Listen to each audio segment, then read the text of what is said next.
যদি আলিফ হত্যার বিচারের আগে যদি এই চিন্ময়ের মুক্তি দেওয়া হয় তাহলে আমরা ধরে নিব এই সরকারও বিগত 17 বছরের সরকারের মতো ভারতের গোলামি করছে।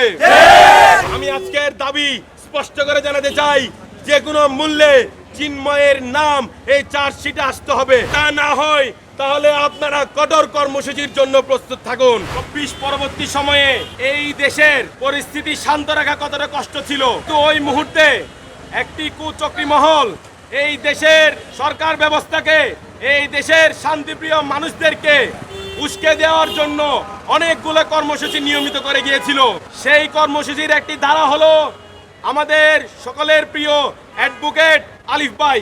এই আলিফ ভাইকে হত্যা করে বাংলাদেশে যে সাম্প্রদায়িক দাঙ্গা লাগাতে চেয়েছিল সেই কার্যক্রমে তারা সফল হতে পারেনি। কিন্তু দুঃখের বিষয়, 5 মাস পেরিয়ে গেল, এখনো পর্যন্ত এই খুনের নির্দেশদাতা, রয়ের এজেন্ট, ভারতের দালাল খুনি চিন্ময়ের নামটা এখনো পর্যন্ত চার্জশিটে আনা হয় নাই।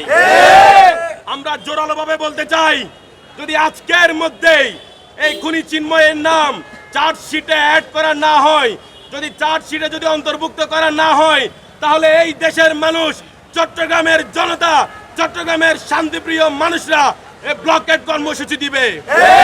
আমরা আরো জানাতে চাই, যদি ন্যায় বিচার না হয়, যদি আলিফ হত্যার বিচারের আগে যদি এই চিন্ময়ের মুক্তি দেওয়া হয়, তাহলে আমরা ধরে নিব এই সরকারও বিগত 17 বছরের সরকারের মতো ভারতের গোলামি করছে।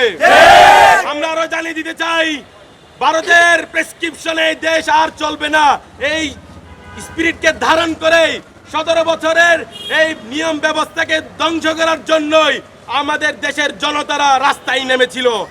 যদি একইভাবে বিগত 17 বছরের মতো যদি ভারতের প্রেসক্রিপশনে আবারও রাষ্ট্র চালাতে চাই, তাহলে এই দেশে আবারও জুলাই নেমে আসবে।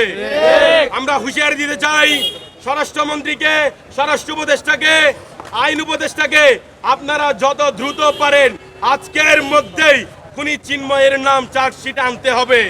যদি তা না হয় তাহলে আপনারা কঠোর কর্মসূচির জন্য প্রস্তুত থাকুন।